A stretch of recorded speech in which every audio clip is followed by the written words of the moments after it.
Hi everyone, I'm Justin Francis Bionat. I'm based here in Bangkok, Thailand. I'm an LGBTQ activist, but I'm Filipino, and I've been doing this work for more than 6 years now, and it's been an amazing journey for me as someone who works for LGBT rights. But it's my pleasure today to share to you what I know about LGBT rights, but we always have to start with the basics.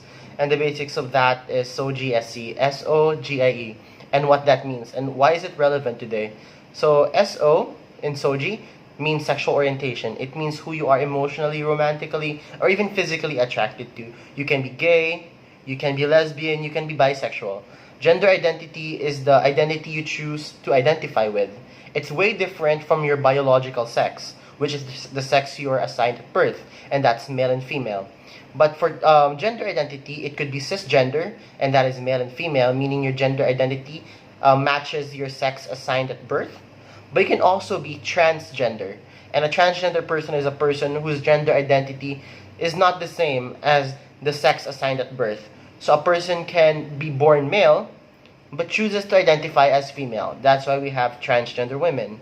Or a person can be biologically female, but chooses to identify as a male person. And then that's why we have transgender men. And then we also have the gender expression in SOGI, which means how you act, how you dress, or how you choose to live your daily lives within a certain gender binary. So you can be masculine if you are a little bit manly, quote unquote, or you can also be feminine, where you choose to act in a way that is more feminine. And last of all, there's your biological sex. That's whatever constitutes your whole biological anatomy, whether you're male or female, and these are usually your reproductive organs, your chromosomes, your gonads. This whole thing biologically, that's your biological sex. It can also be called sex characteristics. Now, why is this important? Why is it relevant?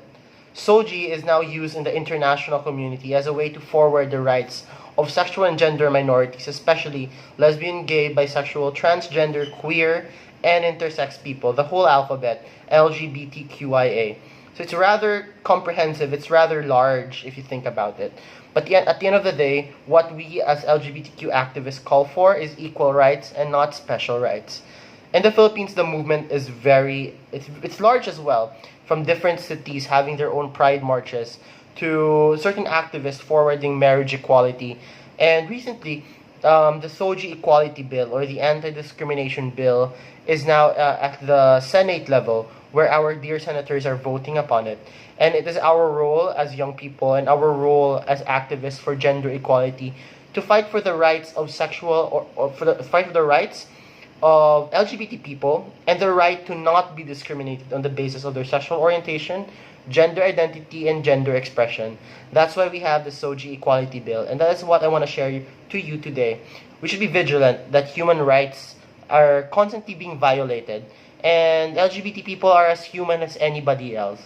So I hope in your own little ways, you can make sure that each and every person's human rights are respected, fulfilled, and taken into consideration in every space that we navigate in our daily lives. So thank you so much.